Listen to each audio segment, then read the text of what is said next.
This video is part 4 of the Coil vessel projects. And I mentioned in the last video that I would bring out the banding wheel, otherwise sometimes referred to as a turntable. And that is just this piece of equipment. This is a fairly large one. They do make them a little bit larger than this, and they also make ones quite smaller than this. And in the studio at Dutchess Community College, they're often the 8 inches ones. We have a variety of those in there.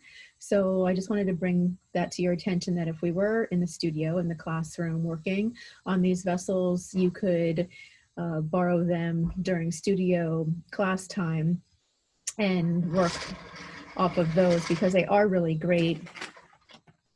I just want to introduce this to you. I'm going to remove it in a second and not use it because we're all working at home and we don't have them at our access.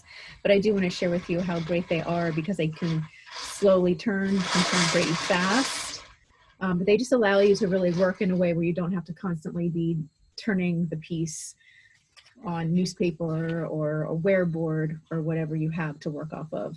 So just keep that in mind if you're interested in taking ceramic classes in the future and you need something like a banding wheel.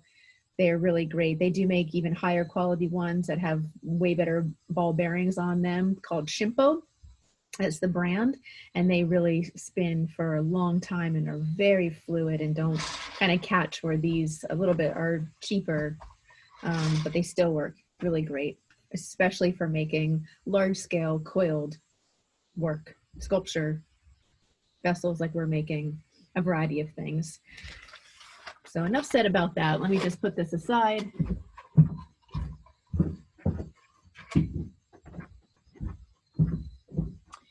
And I'm going to just bring out my piece of sheetrock, the wear board that you all have, and work off of that.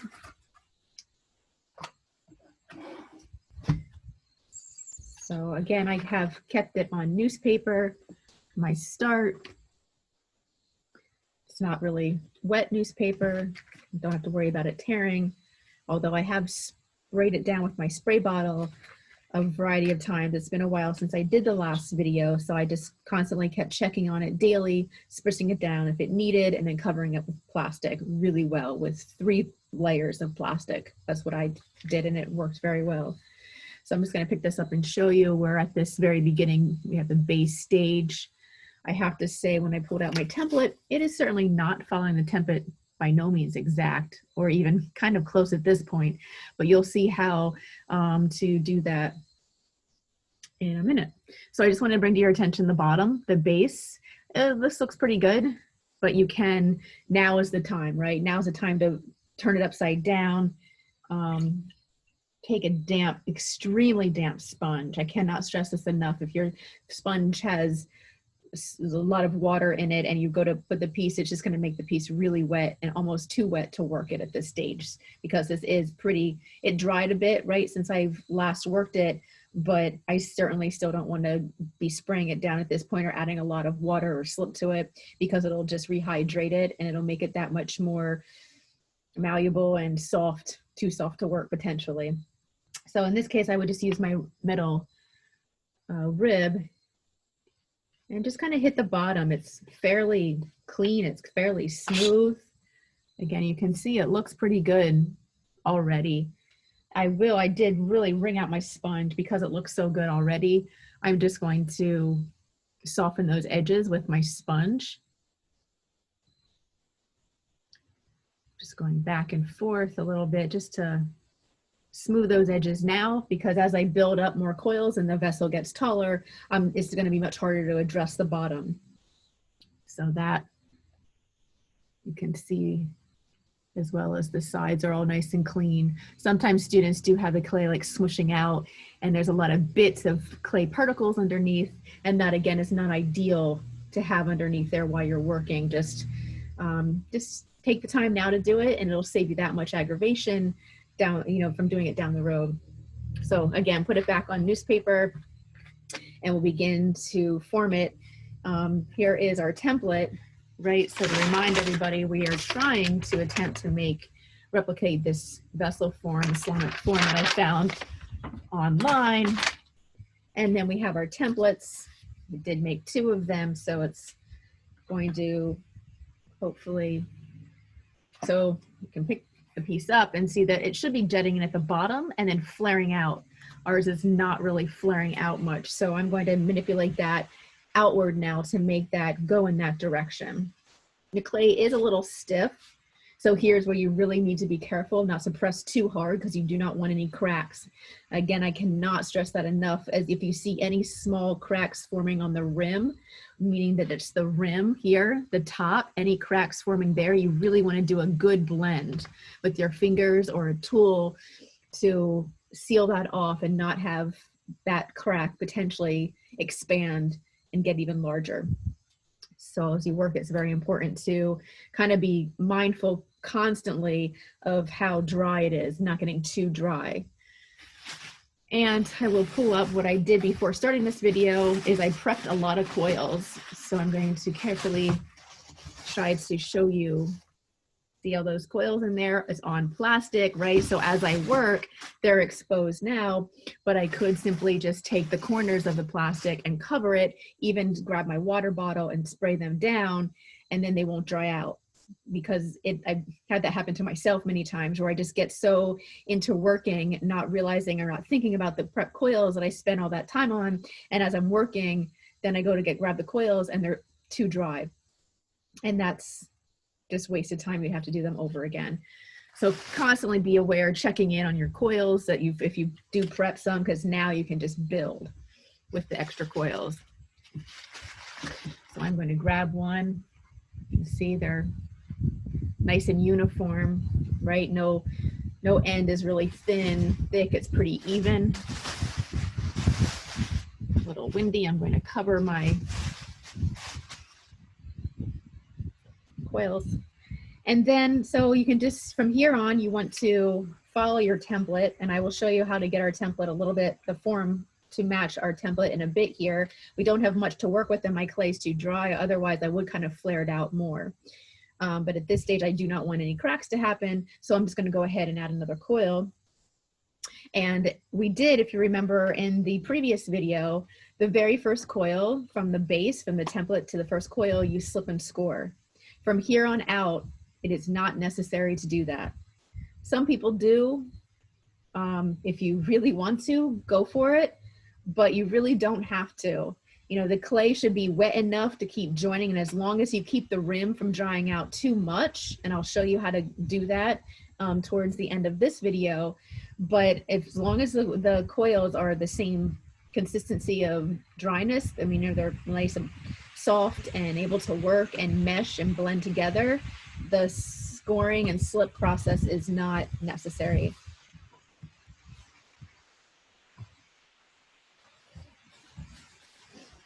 My template just flew away. Okay, so to add your coil, you've got your coil here. Again, no scoring is needed. I'm just going to place that coil. The coil is about the size of my thumb, the thickness. And you can see that's a way too big coil for what is needed, right? So I'm just going to simply tear off the excess.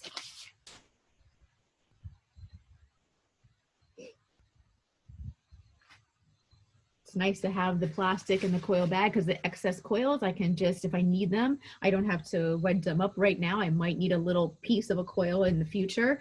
I might not, but this way I can just tuck it under there and the clay will not dry out. Less work of reclaim.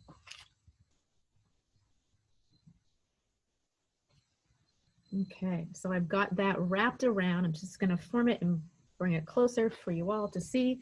So I've got one coil on top of there. Here's the join. So that's what I would address first. And that just means I'm going to smooth out that crease of those two pieces meeting.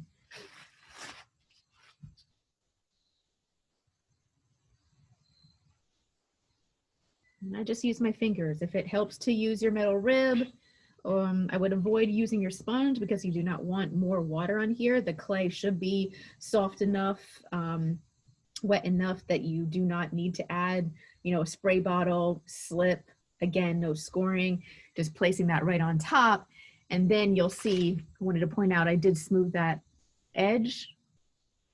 And then you want to work the inside. I tend to work the inside before I work the outside. It's not to say you can't work the outside and then the inside. But what I do, let me just show you closer like this. I guess I'll do it on this side. So I'm just going to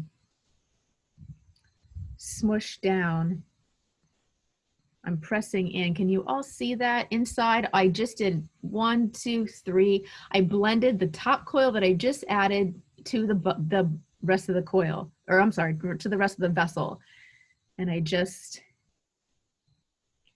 see that motion? I'm just using my thumb to just blend that seam away.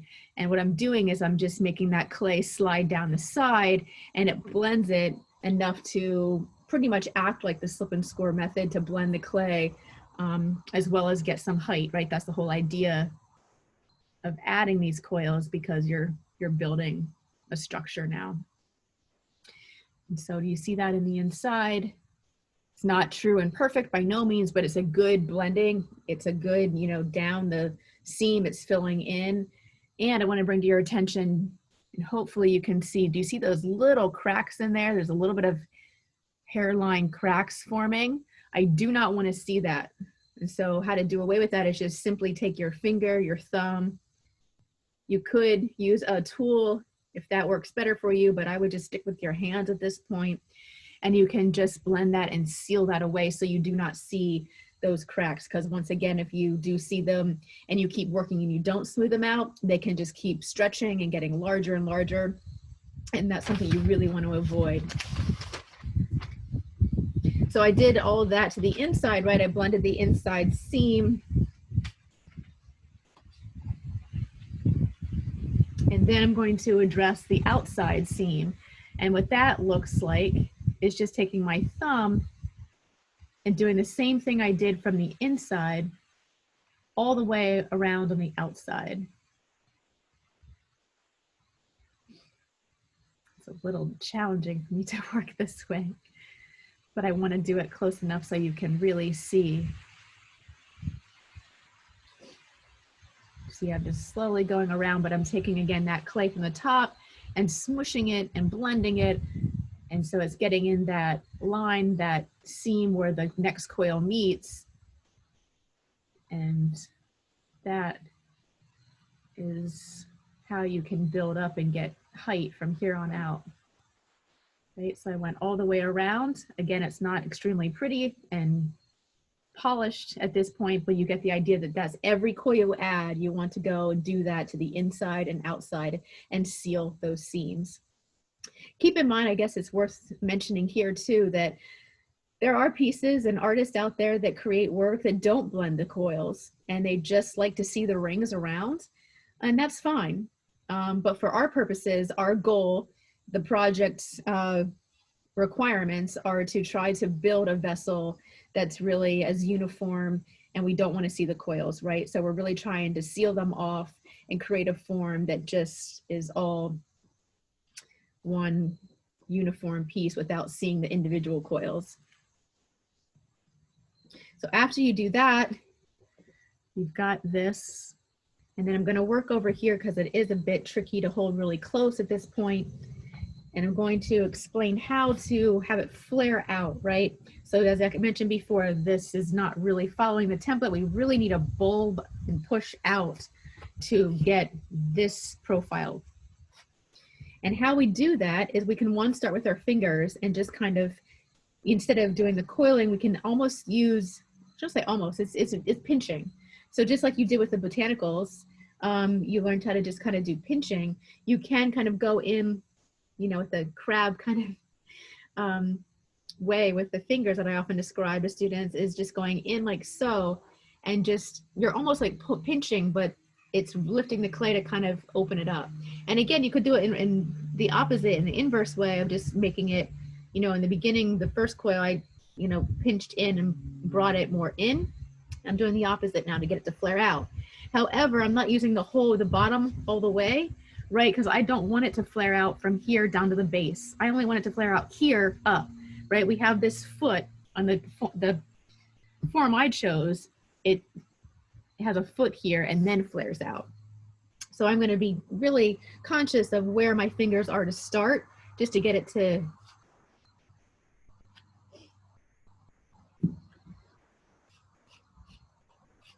but you see I'm just going around and just kind of pinching and getting it to just to start flaring out.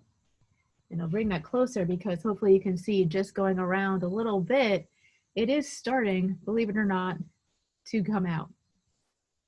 To really get it to come out is where you use your middle rib again, and then you can use the rounded part, right? There's the rounded edge, you can go in, and by supporting it with your left hand, I'm right-handed, so I would use the tool in my right hand, and by supporting, I mean just taking my left hand to support the outside, and as you scrape, you can really start to get the, right, see how that's really from here to there, it's really pushing out. Let me do a little bit more because I'm doing such a little bit of at a time that I want to do a little bit more so you can really see and get the idea. I'm not pressing in real too hard because if it's really hard, you'll also get those cracks again on the rim. And again, I cannot stress enough how to support it with your left hand, because without that, it's really, it can be, you know, it's just an extra additional support so that it doesn't get too flared out or too forceful where the clay will want to split or crack.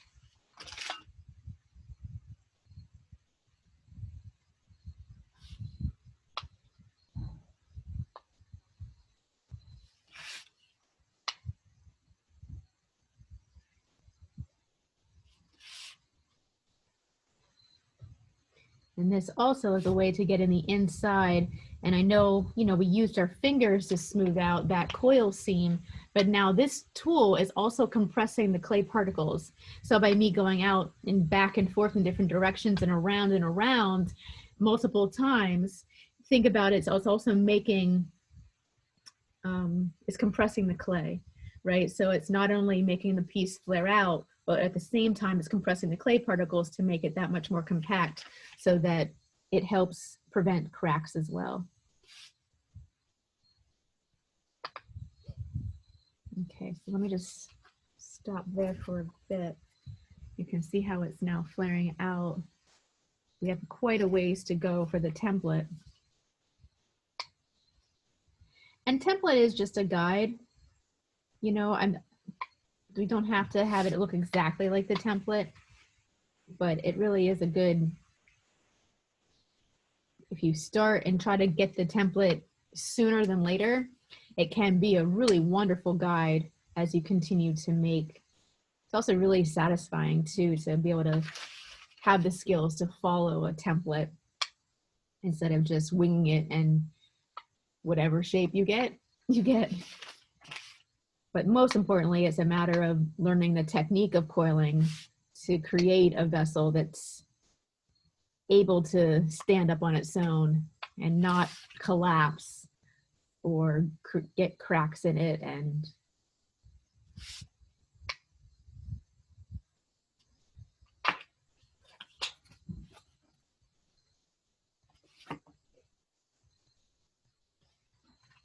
so I'm going to continue with the tool to really push.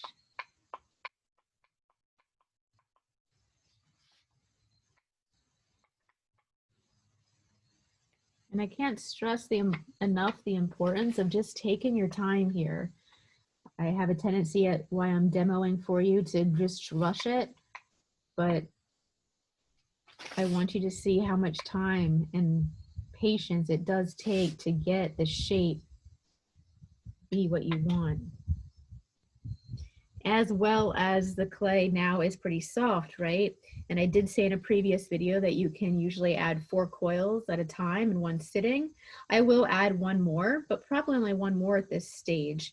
Again, say like if my vessel that I chose when in, I'd be adding 4 at a time, right? But my vessel is really flaring out. So when I get up to about halfway, it's going to be a much faster process than it is at the start. So keep that in mind, right? If the vessel that you choose for this project does really flare out, just be aware that to take the time. I stress this to my students often if in the classroom that, you know, when I give a requirement that by next week you should have 6 inches done, it really depends on what kind of form your vessel is, right? Hopefully that's making sense, that if your piece is very vertical and it doesn't really flare out a lot, you'll get the height much faster than, say, another person that chose a vessel that really is more almost a half circle, you know, really bulbs out and flutes out, and then jets in. So just keep that in mind.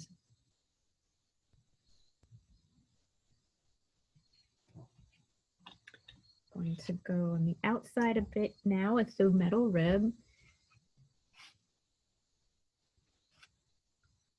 And this is where you can then work the bottom part, right? I did see in the beginning my template was not really following the bottom, but now that it's stiff enough, I can go with my metal rib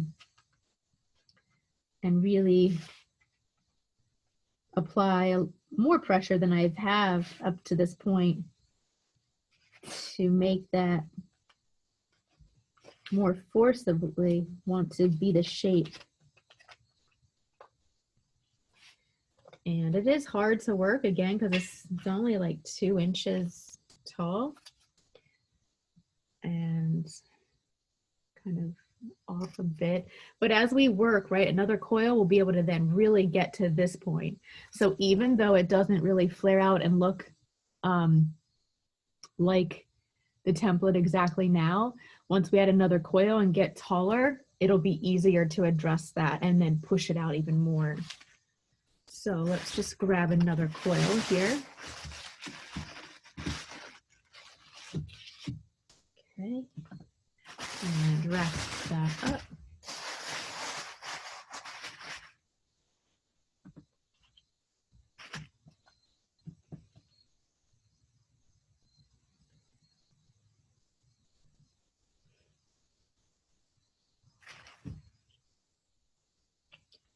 Hopefully you can see, right? Adding another coil. Keep in mind, you can play with how the vessel shapes by simply adding the coil. So keep in mind that if you add the coil directly on top, it's going to be not as easy to jet in or push out. And so because I know my form is like it is and it's flaring out, I can put the coil a little bit on the outside, meaning that rather than have it be more inside, right, so that I can easily make that, see that go in, I'm going to place it on the outside. And you can see that line already. It's going to be much easier to just press that clay outward. Hopefully that makes sense to you all.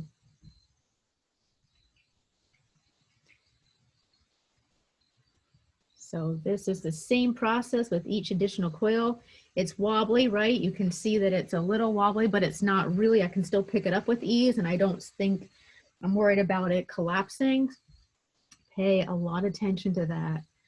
It's always so disappointing when I see a student get so far and they're so happy with their work, and it's just, they're not realizing that the base is just, it's just not dry enough to support more and more coils. So they'll get very in the process and anxious to get taller and taller. All of a sudden they're realizing like everything's really soft, and then their clay just, their vessel can collapse completely, and they'll have to start over, of course. So just be really careful in the beginning stages of that.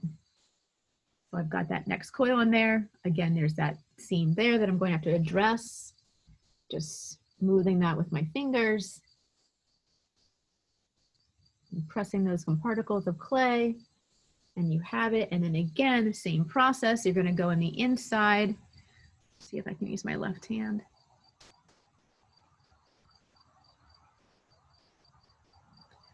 It's tricky. Let's see, I'm just smoothing the inside. And I'm just doing this for demo purposes, right? You do not want to be picking it up like this constantly. You'll have much better success if you, once you, in the initial stage, you touch up the bottom, the bottom in the very beginning of this video, I turned it over. From there on out, just leave it sit and work on it like this, right? Just be turning to turn it, turn the newspaper, don't actually pick up the piece. The less you handle the piece itself, the less manipulation and distortion you'll do to the piece, right?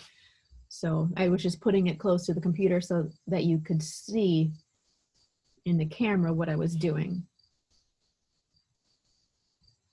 So I have that, and I'm using my fingers again to flare this out. Getting closer. And then we do have to address the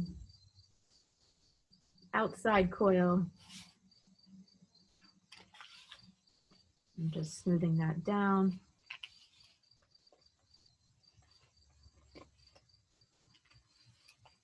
Let's see, just smoothing that.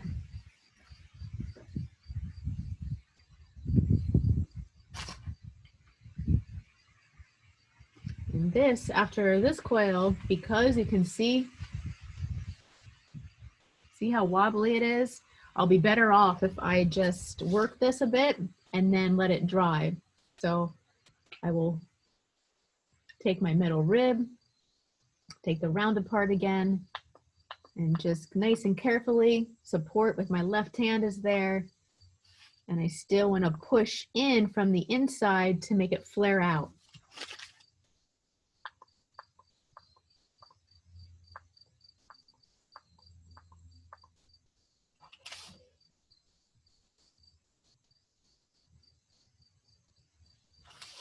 And it does scrape off on your metal tool. You can just save that clay. It's always nice to tuck this clay too, the bits in there, so it's nice and soft and stays soft.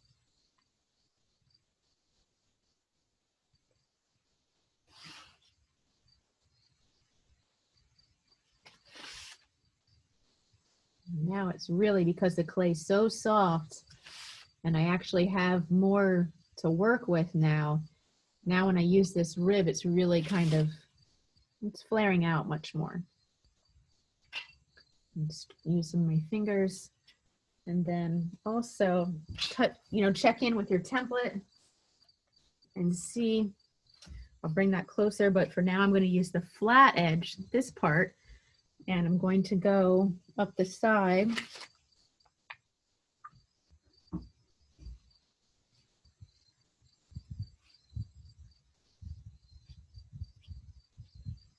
The outside here, I want to mention, it's really wet, but I'm taking this rib and I'm going, instead of just up, I'm going in different like diagonal directions. So I'm sliding up one direction, another direction, and that's again just for the clay particles. It's to line everything, and it'll prevent cracks from forming. And as it gets drier, it'll be able to shape it even better to the right form that I truly want. Now is really quite tricky because it is so wet, and I should probably stop very soon, but I just want to get to a point where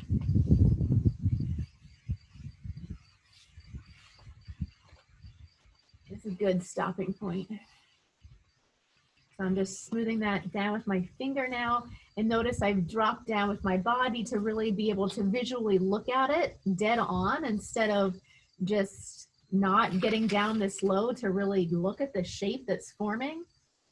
I cannot stress the importance of that enough. It's really good to even, move this, take it somewhere where you can sit it up high, where you can sit it on the table and take, a couple steps away from it and look at the profile and see how things are progressing. Sometimes we get so invested in what we're doing that we're almost too close to it.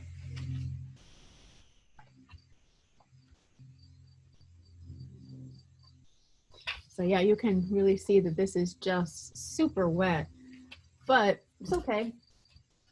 You can see, hopefully you can see, let me just pick this up.